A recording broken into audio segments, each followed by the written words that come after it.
Hey everyone, and welcome to this deep dive, into Brené Brown's book, The Gifts of Imperfection.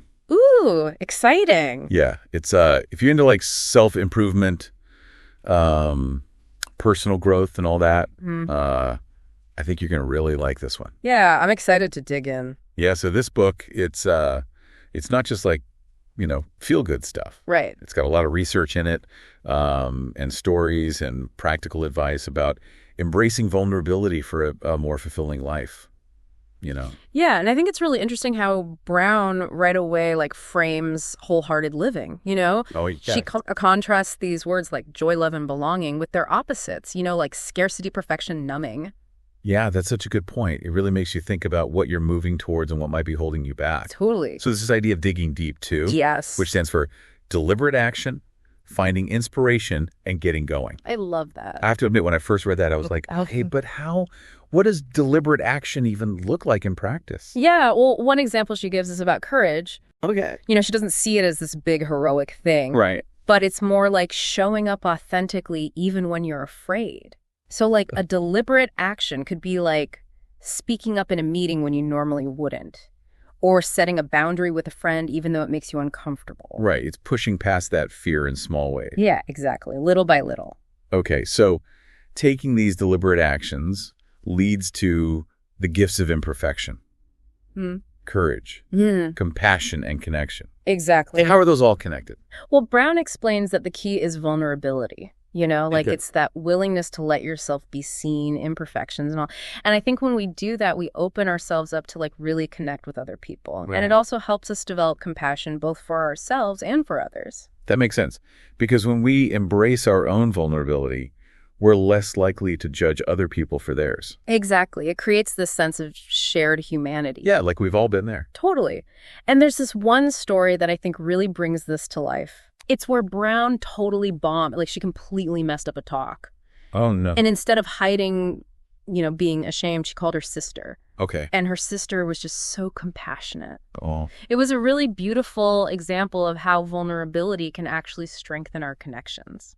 Yeah, that's a really powerful story. And it reminds me that even Brené Brown messes up sometimes. Totally. We all do. Yeah. But compassion doesn't mean you have to be a pushover, right? Right. You can be compassionate and still hold people accountable. Yeah. It's about creating a culture of respect, and having clear expectations. So, for example, let's say you're managing a team and someone is always missing deadlines. Okay. A compassionate way to approach that would be to understand why they're struggling, but also be clear about how it affects the team. Yeah. And you'd set firm expectations going forward. That's a really helpful way to think about it. Yeah. So we've got vulnerability leading to courage, compassion, and connection. Yep. And then Brown digs into another trio. Love, belonging, and being enough. And this is where it gets really interesting. Okay, I'm listening. Brown basically says you can't love others until you love yourself. Self-love is the foundation for all healthy relationships. Yeah, but isn't that kind of controversial? Yeah, for sure. Aren't we supposed to put others first? Isn't that what love is all about? That's definitely the message a lot of us get. But Brown kind of pushes back on that. Okay, interesting. In fact, she even started a whole debate on her blog about whether it's even possible to love others more than yourself. Whoa, wait a minute. People were actually arguing about that. Oh, yeah. The comment section was wild. Really? Some people were like, true love is selfless. You put others before yourself no matter what. Right. But others were saying, if you don't value yourself, you can't truly love anyone else. Wow. And I love that Brown just presented both sides without taking a definitive stance. Yeah. It lets the reader, kind of wrestle with this question themselves. That's so interesting. It makes you really think about your own beliefs about love and self-worth. Yeah. And let's be honest, sometimes that can be kind of uncomfortable. Totally. But maybe that discomfort is a good thing, Absolutely. It means we're growing and challenging ourselves. Right. But of course, embracing this wholehearted living thing, it's not always easy. True. Brown talks about a few things that get in the way. Like what? Well, perfectionism is a big one. Ugh, perfectionism, my old friend. Uh-huh. Right. I think we all know that feeling. We do. But she doesn't just dismiss it as a harmless quirk. Right. She really gets into how perfectionism is like a whole belief system. It is. Like a cycle of shame and blame that can really trap us. Totally. Yeah. It's all about trying to earn approval and avoid criticism. Yeah. But it ends up preventing us from truly being ourselves. I bet so many people can relate to that feeling of trying to be perfect, Oh, I'm sure. especially now with social media and everything. It's tough. Yeah, there's so much pressure to achieve and succeed. You're right. So to combat this perfectionism, Brown talks about self-compassion, which she breaks down into 3 elements: self-kindness, common humanity, and mindfulness. So self-kindness is like being your own best friend. Exactly. Like being gentle with yourself when you make a mistake, instead of beating yourself up. Right. Yeah, I get that. And common humanity. That's the part that reminds us we're not alone in our struggles. Everyone makes mistakes. Everyone feels inadequate sometimes. It's like you're not special, but you are unique. Exactly. And mindfulness. Mindfulness is about observing your thoughts and feelings without judging them. So instead of thinking, I'm such a failure, Right. you'd notice that thought and just be like, okay, I'm having that failure thought again. That's understandable, but it doesn't define me. Exactly. You're creating space between you and the thought, so it doesn't control you. That's such a powerful tool. It really is for anything you face in life. And from there, Brown kind of lays out some guideposts for like wholehearted living. Okay. And the first one is authenticity, which is all about letting go of what people think and having the courage to be yourself, Yeah, that sounds great. But like, it can be so hard to actually let go of that fear of judgment. Oh, for sure. What if people don't like the real me? Right. Well, she shares this story about getting like a really nasty email. Oh, no. And she was like super triggered by it. Yes. Her first instinct was to just fire back, like write an equally mean email. Oh, I've been there. But then she realized that wouldn't be true to herself. Yeah. Sometimes it's hard to resist that urge to be snarky, Totally. Yeah. So instead, she acknowledged how hurt she felt and responded in a way that aligned with her values. It's like taking the high road even when it's hard. It is. And it was probably way more difficult than just lashing out. Yeah, I bet. So authenticity is about courage, and then the next guidepost is resilience. Right. What does Brown say about that? Well, she gets into some really interesting research about spirituality and how it plays a role in building resilience. Okay. And when she says spirituality, she doesn't necessarily mean religion. Right. It's more about having a belief in something bigger than yourself, like a sense of purpose and meaning that gives you strength when things get tough. That makes sense. Yeah. When you have something to hold on to, it can make all the difference. Yeah, totally. Yeah. But resilience isn't just about faith. Right. She also talks about hope and critical awareness. Okay. And when it comes to hope, she says it's not like naive optimism, Right. It's more about the willingness to keep going even when things are hard. Yeah, like that belief that we can make things better. Exactly. Yeah. And then critical awareness is about understanding the bigger picture. Okay. Like recognizing all those messages and expectations that society throws at us. Right. All the things that make us feel not good enough. Exactly. Like not thin enough, not successful enough, all those things. It's like we're always comparing ourselves to some impossible standard. Yeah. And Brown's saying hey, let's be aware of those messages and start to challenge them. Yeah, take off the rose-colored glasses and see things for what they really are. Totally. So we've got authenticity, resilience, Mm-hmm. and then she talks about gratitude and joy. Oh, I love that. Yeah. She presents them as antidotes to scarcity and fear. Okay. She says that when we focus on what we're grateful for, it shifts our perspective away from what we lack. Right. And it helps us appreciate all the abundance in our lives. I've heard that before. But honestly, sometimes it's hard to be grateful when things are rough. Yeah, I get to that. Like, how am I supposed to be grateful when I'm feeling stressed and overwhelmed? Well, it's not about denying those feelings. Okay. It's about intentionally looking for things to be grateful for. Even the small things. Yeah, exactly. Like a cup of coffee or a sunny day. I can see how that would help. And it's a practice. Like building a muscle, the more you cultivate gratitude, the more joy you experience. So what's the connection to scarcity and fear? Well, scarcity and fear, they often come from that anxiety about the future. Okay. Like that feeling of not having enough or not being enough. Yeah. And that can lead us to cling to certainty and control. Trying to control everything. Which ultimately robs us of the joy of living in the moment. It's like worrying about something that might not even happen. Exactly. So gratitude and joy, they help us let go of that worry and appreciate the present moment. I'm seeing how these guideposts all kind of fit together. They do. So what comes after gratitude and joy? This next one's really fascinating. Intuition and trusting faith.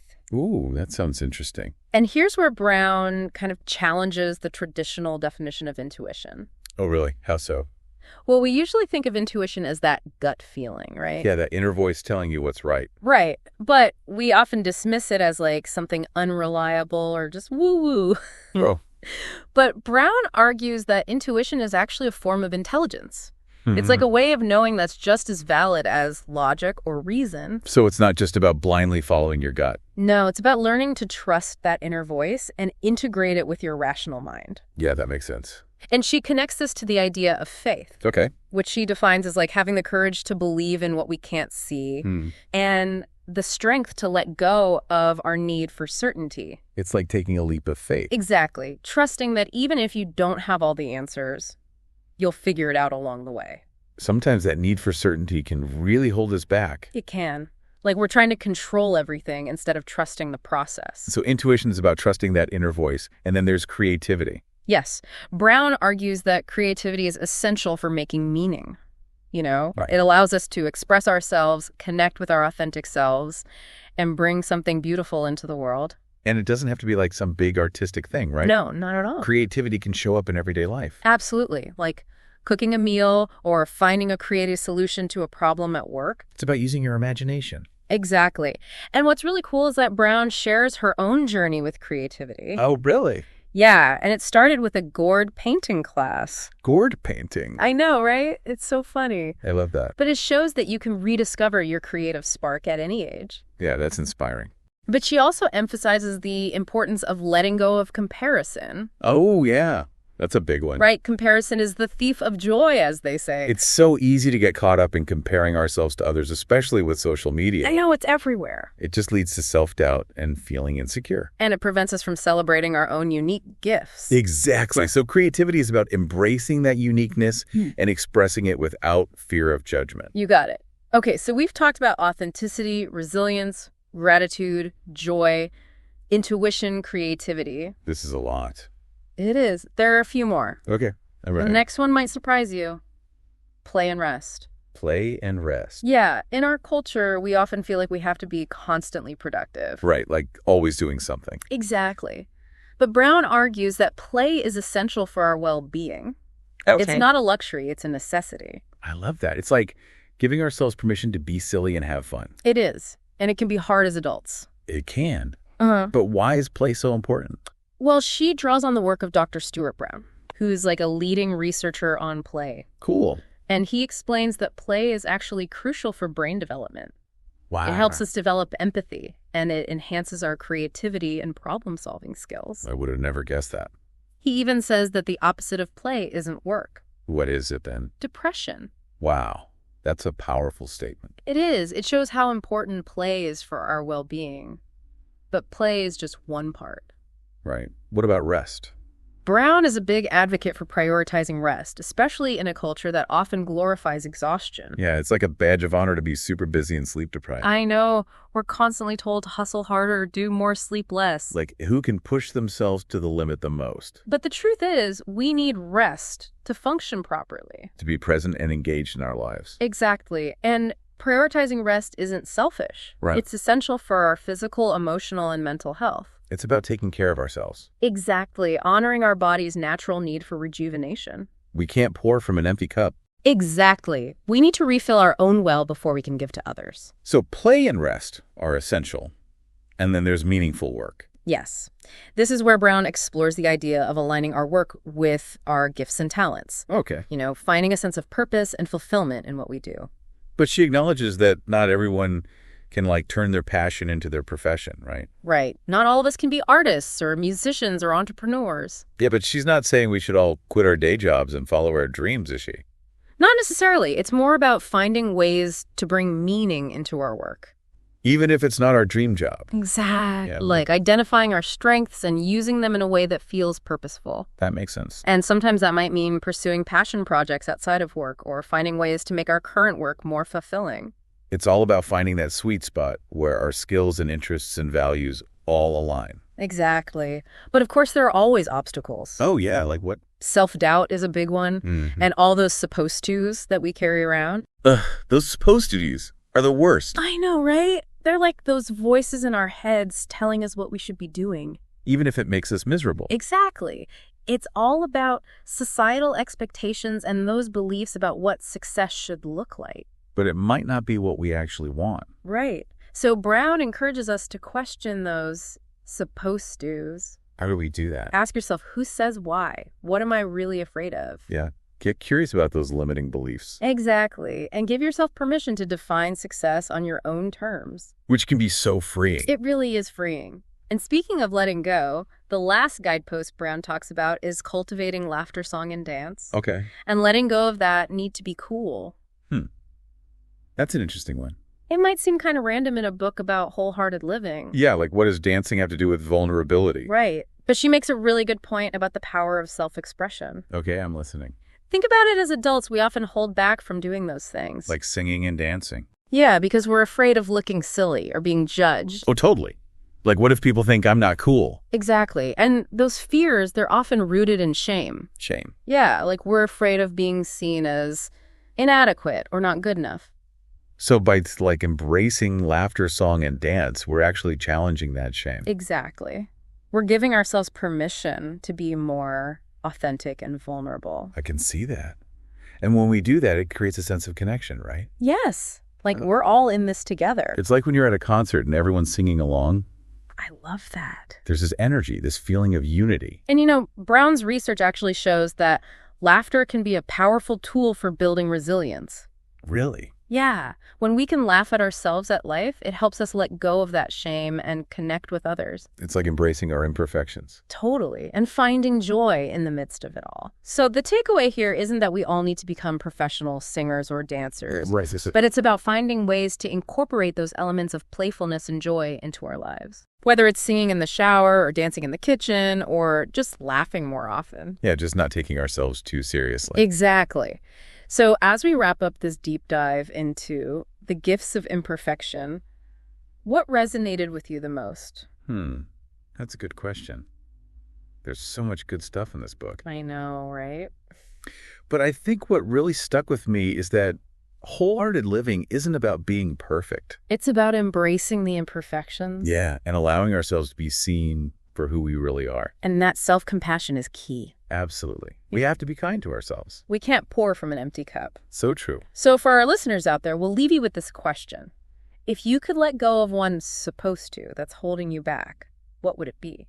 That's a good one to think about. Yeah, take some time to reflect on that. See what comes up. It might just be the key to unlocking your own journey toward wholehearted living. Exactly. And remember, you're not alone on this journey. You're all in this together. We all have imperfections, we all struggle, and we all have the capacity for incredible courage, compassion, and connection. That's a great reminder. So that's it for this deep dive into the gifts of imperfection. Thanks for joining us. Until next time, keep exploring, keep growing, and keep embracing those beautiful imperfections.